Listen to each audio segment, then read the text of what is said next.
junto à Casa Amor e Caridade. Hoje nós trazemos o tema do Evangelho, a indulgência. Então, convido todos os irmãos a pensar nessa mensagem da noite, essa virtude que é a indulgência, e que nós possamos levar essa mensagem ao nosso íntimo, ao nosso coração, e estender esse sentimento em relação a todos aqueles que conosco caminham. Nós sabemos que a cada um de nós é dado de conformidade com os nossos talentos desenvolvidos, com a nossa vontade, que a cada um é dado um estágio de conformidade com o seu merecimento e a sua necessidade, principalmente. E que, sendo assim, todos somos diferentes uns dos outros. Que cada irmão, cada pessoa, cada individualidade, ela traz dentro do seu âmago, da sua alma, todas as experiências milenares de muitas vidas. E que o caminho de cada um se diferencia, mas que há muitas coisas que nós já vivemos e que alguns irmãos agora que iniciam o trajeto. Porque nós sabemos que Deus continua criando sempre, e por isso nem todos estão no mesmo degrau de escada de conhecimento, de amor, de entendimento, de coragem, de virtude. E por isso é que nós somos tão diferentes, mas ao mesmo tempo muito iguais, porque não tem nada que não tenhamos experimentado ou que ainda possamos experimentar na vida. Não tem situação que nós já não tenhamos vivido ou que ainda possamos viver para o desenvolvimento das nossas virtudes. Então, o Evangelho de hoje nos fala da indulgência. E o que é a indulgência? A indulgência é um sentimento, um sentimento fraterno, doce. Esse sentimento procura não ferir aquilo que os outros trazem, o sentimento alheio. A indulgência procura não ferir o sentimento alheio. A indulgência é uma forma de educar a nossa ação com relação àqueles que são diferentes de nós no pensar, no agir, no falar. Aqueles que são diferentes no manifestar-se as suas ideias.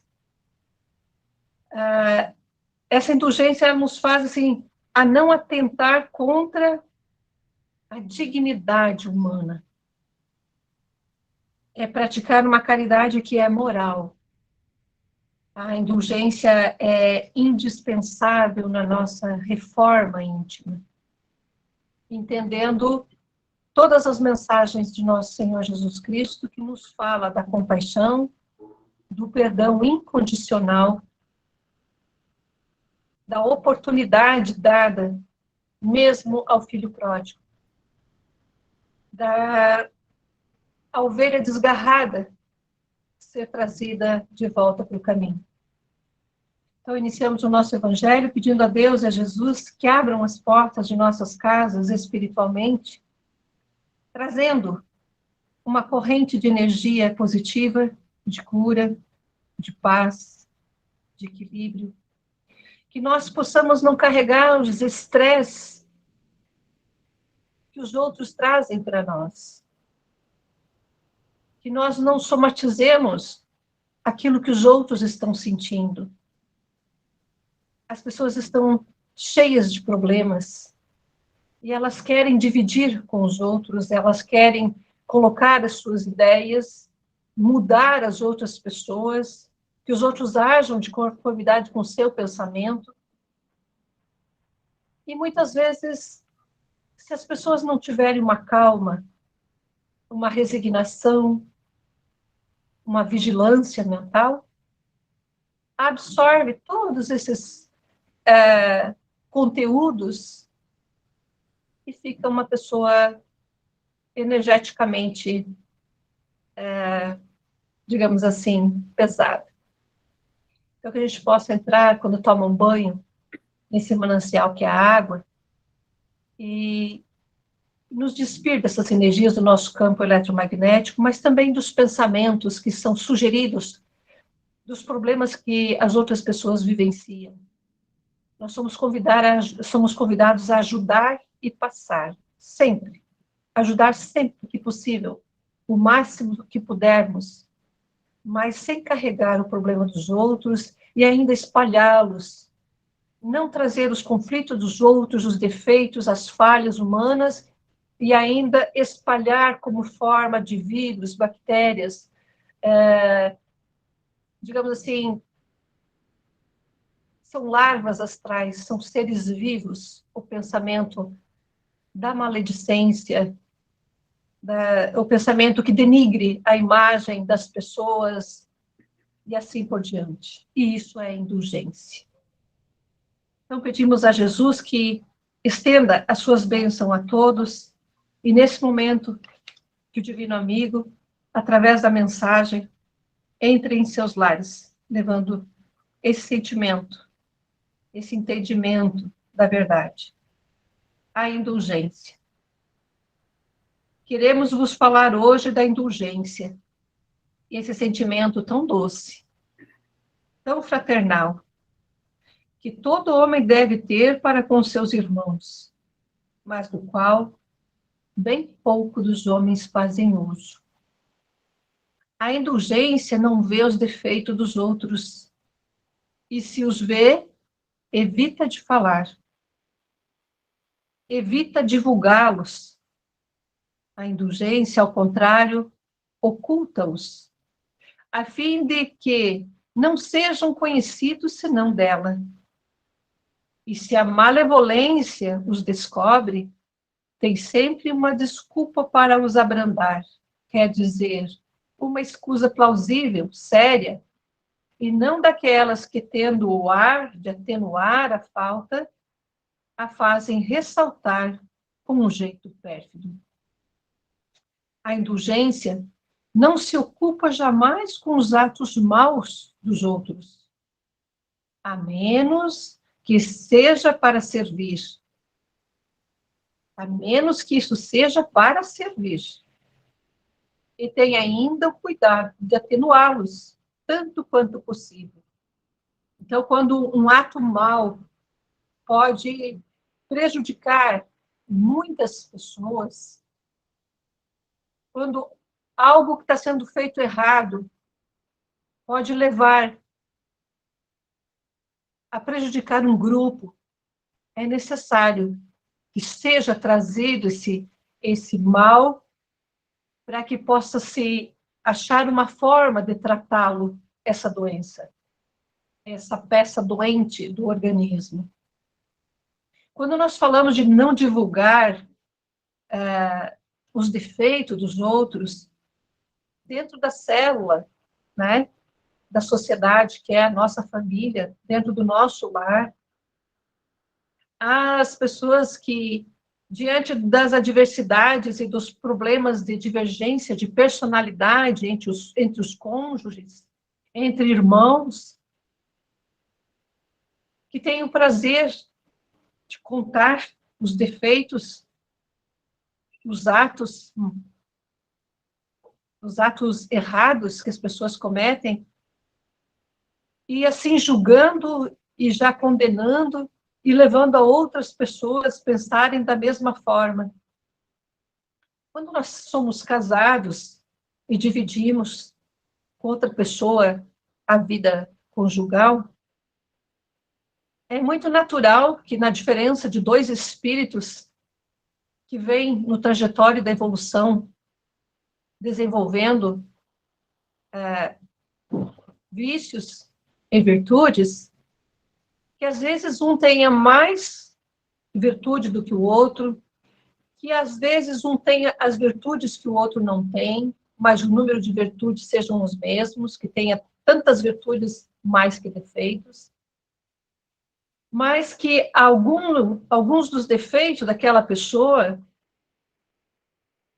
se o outro sempre levar a fundo, sem o perdão, sem a indulgência, sem a compreensão de que se o companheiro não tem o desenvolvimento dessa virtude, mas tem outras qualidades, e se começa só a ver os defeitos, e se começa a falar dos seus defeitos aos seus familiares, aos seus pais, aos seus irmãos, quando o cônjuge, a esposa ou o esposo entram na família do outro, todos olham e observam e mentalmente ou entre si comentam sobre a pessoa. Isso significa que, naquele momento, muitas pessoas imantaram. Recebeu uma grande carga de energia negativa. E, pasmem, o coitadinho ou a coitadinha, que contou todos os podres do outro, receberá a carga dividida. Porque quando nós vivemos com outra pessoa, nós nos tornamos um numa conexão de corpos físico e espiritual. Nós temos uma ligação que quando vivemos muitos anos e um parte, um vai embora primeiro, muitas vezes ao romper esses laços magnéticos, o outro entra em profunda depressão, ou às vezes fica desnutrido, energeticamente desvitalizado com a perda do seu companheiro. Eu lembro de um caso em que um senhor de 91 anos e a senhora de 89, um desencarnou num dia e no outro dia desencarnou o outro. Eu acredito que era missão cumprida, dois espíritos que vieram para a Terra para criar os seus filhos, uma família, e retornar juntos. E, por sinal, era um casal exemplar de amor, de fraternidade, de compaixão. Então, quando nós dividimos de forma negativa, quando somos invigilantes, quando não somos indulgentes com o momento de estresse, com o momento de desgaste do companheiro, nós estamos abrindo a porta para a obsessão, nós estamos espalhando sobre a pessoa energias maléficas, e a reunião de muitas mentes falando e desejando algo é tão grave quanto errar. Então, são pequenas coisas que passam batido e que nós não percebemos. E uma delas está dentro do relacionamento entre casal, entre pai e filhos, entre mãe e filhos. Às vezes, no centro espírita, nós escutamos o pai que fala da filha. Aí a filha que fala do pai. Aí vem a mãe e fala que do pai e da filha. Todos têm razão. Porque cada um vê de um lado. Mas se uma outra pessoa falar de um deles, para eles ficam loucos na defesa da família. A mãe pode falar do filho, mas se alguém falar do filho, mas tudo isso é imantação. Todos nós temos que entender que mesmo os pequeninos são individualidades que já trazem de outras vidas as suas sensibilidades, os seus gostos, e que muitas vezes nós trocamos os gostos deles pelos nossos. Felizes aqueles que ainda encontram o caminho e fazem o que gostam, experimentam o que gostariam de aprender, porque nós estamos numa escola de prova, expiação e de aprendizado, que é a Terra. A indulgência não faz observações chocantes, não tem censura nos lábios, mas conselhos. O mais frequente, velados, entre a pessoa e o que se acha sobre o julgamento. Quando critica, que consequências se deve tirar de vossas palavras? Quando você critica, quando você condena, A consequência é que vós que censurais, não tereis feito aquilo que reproveis, que vós valeis mais do que o culpado. Ó homens, quando podeis julgar o vosso próprio coração? Quando podeis julgar os vossos próprios pensamentos, os vossos próprios atos, sem vos ocupardes do que fazem os vossos irmãos? Então, às vezes, alguém basta beber para mostrar o que lhe traz das vidas anteriores. No afrouxar de uma bebida, alguns ficam agressivos. No afrouxar de uma bebida, às vezes, alguns ficam prostitutos. Ao afrouxar de uma bebida, alguns ficam estúpidos, outros ficam maléficos, outros são capazes de cometer crimes. Isso é só um exemplo. Por quê? Porque esses elementos eles têm a capacidade de afrouxar os laços e o espírito tomar das suas personalidades, daquilo que está escondidinho atrás da aparência da água límpida e cristalina, está o fundo, o poço, a lama. Quer dizer, tem uma passagem do livro O Profeta, de Khalil Gibran, que é o meu livro predileto de filosofia, que diz assim que uma cobra já velha, que não consegue mais trocar a casca, ela só vai largar a casca quando morrer.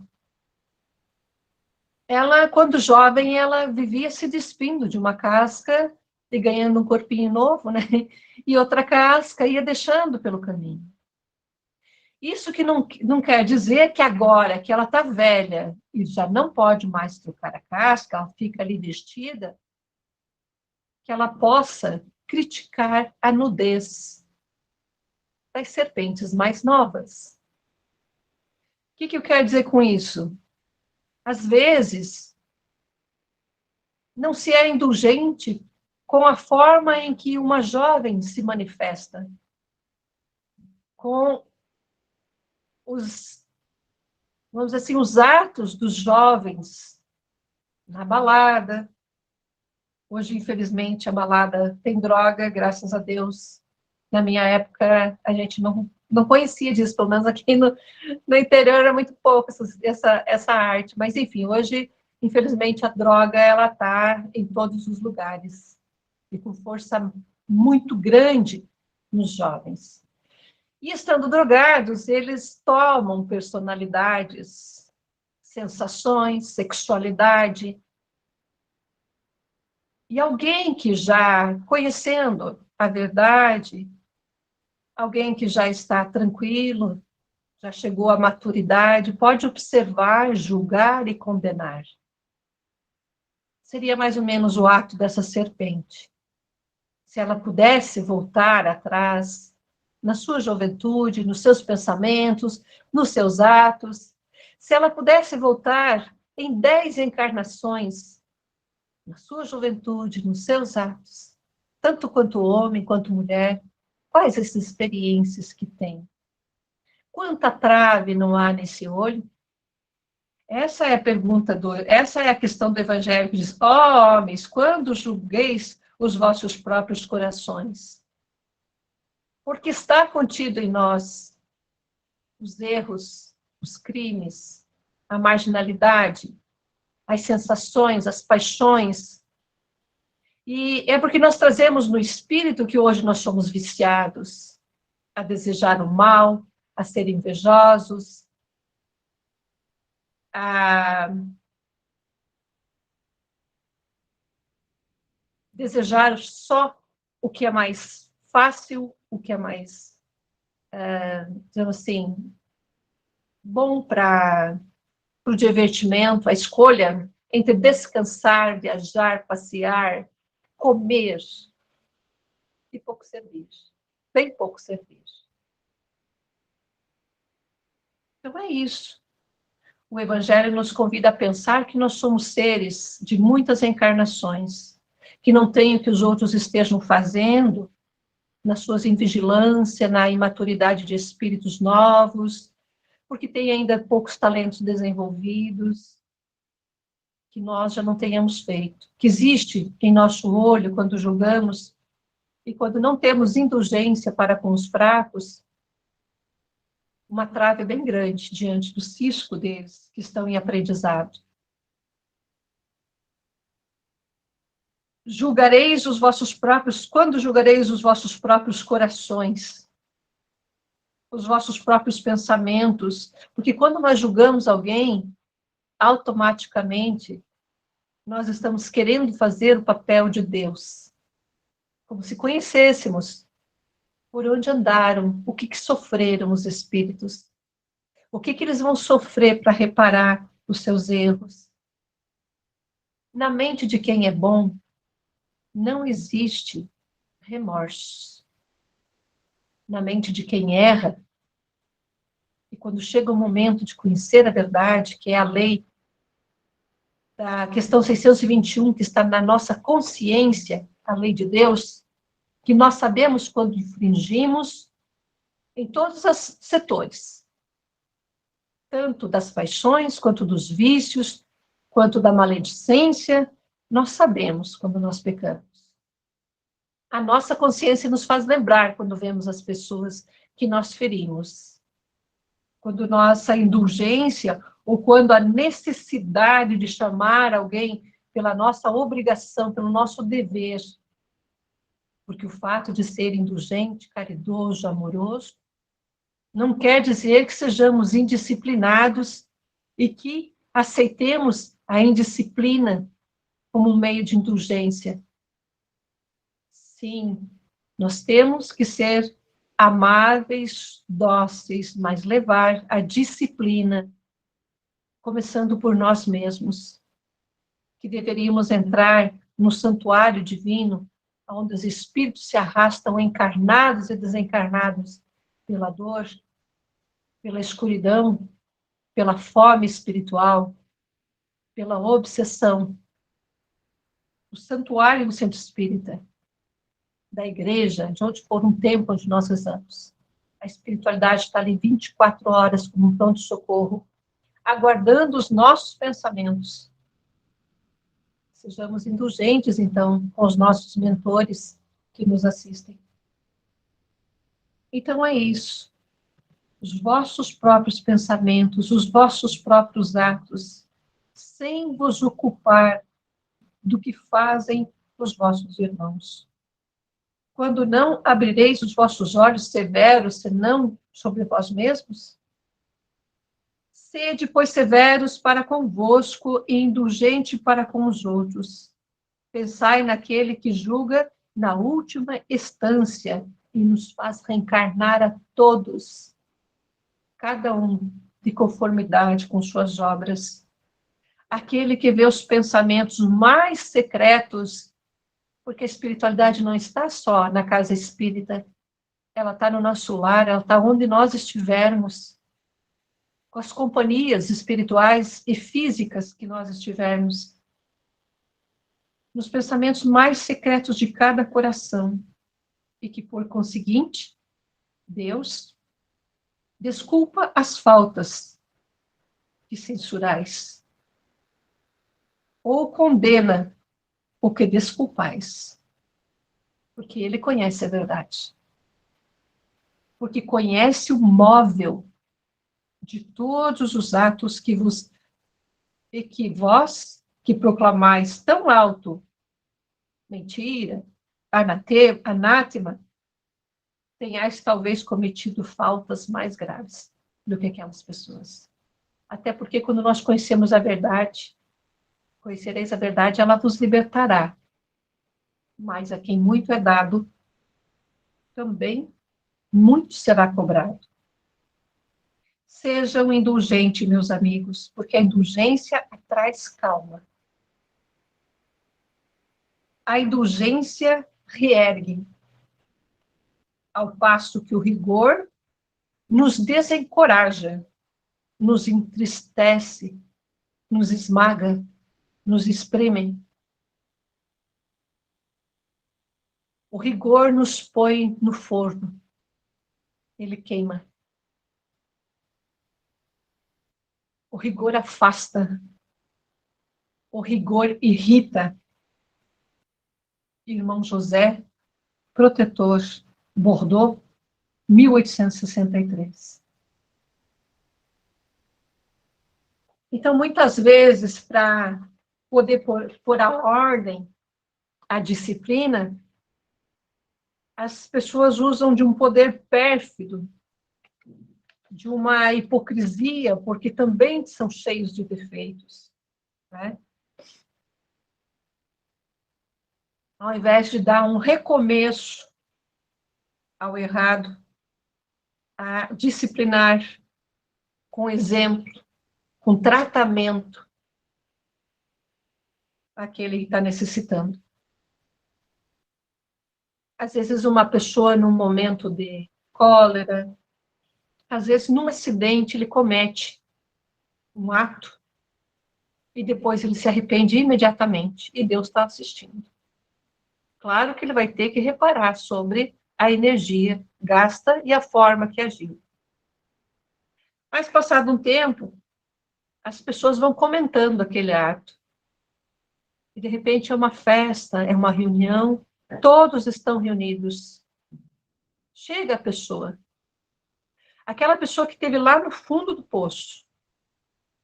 Com todos esses pensamentos, ela foi jogada um pouco mais profundo. E quando ela se fortalece e volta a participar com as pessoas, quando ela entra, todos olham e dizem: esse é o fulano. Será que nós não fizemos? Será que nunca cometemos o mesmo? Será que não é por isso que Jesus nos convida a perdoar 70 vezes 7? São reflexões, né, que ficam do nosso Evangelho. Já chegamos ao nosso tempo. Para que cada um de nós não tenhamos a falsa superioridade. Deus vai nos capacitando no caminho.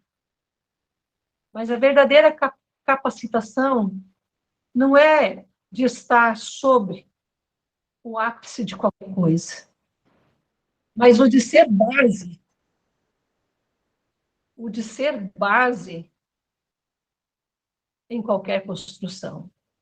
Não é o ser ápice, é o ser base. É como a casa espírita, aquele que varre, aquele que limpa, aquele que coloca os copinhos de água, aquele que dá o passe, aquele que impõe a mão, aquele que trabalha na desobsessão, que faz o evangelho. Todos esses postos de serviço são de nosso Senhor Jesus Cristo. E são bênçãos, oportunidades de estarmos junto a essas equipes de espíritos protetores e benevolentes. Não é porque alguém está dirigindo a casa que é mais que os outros. Mas, quando nos é dado a posição de cuidar, de zelar pelo recinto onde chega a espiritualidade, significa que nós necessitamos do amparo e da união de todos, do amor incondicional e principalmente da indulgência. Porque sempre que muda alguma coisa, as pessoas esperam uma mudança radical. Mas o dirigente do barco, quem toca o leme, é sempre Jesus. E é para ele que todos nós servimos. Meus irmãos, que Jesus dirija as suas casas, o seu coração, faça morada, templo no vosso coração. E que a indulgência para com os nossos irmãos seja um estado de graça, para que nós possamos não absorver o que é ruim, apenas olhar como uma escola. Que eu também já fiz, eu também já fui assim. Eu ainda sou assim. E ainda falto muito com a indulgência com os que estão a caminho.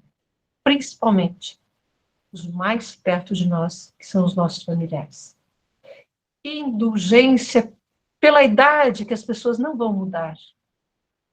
Mudemos nós. Gratidão, um abraço a todos, saudade do amor e caridade. Fiquem com Deus. Uma boa noite.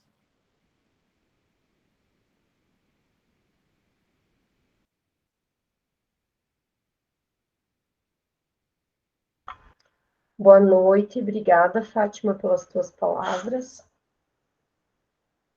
Estamos com saudade presencial também.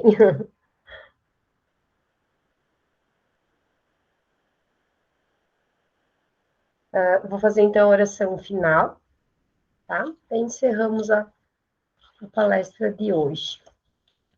Convido a todos, então, a fecharem seus olhos, a se conectarem com seu anjo guardião, com seu mentor espiritual. Que cada um possa encontrar aquilo que veio buscar nessa casa. Que as palavras da nossa irmã Fátima possam tocar os nossos corações, fazer-nos refletir na nossa vida, no nosso dia a dia, nas nossas atitudes para com os nossos irmãos. A espiritualidade possa sempre estar presente conosco, nos intuindo e nos lembrando destas palavras, de como conduzir a nossa existência.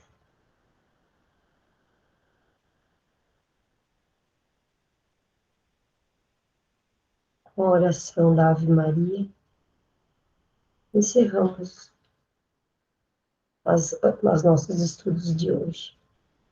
Ave Maria, cheia de graças, o Senhor é convosco.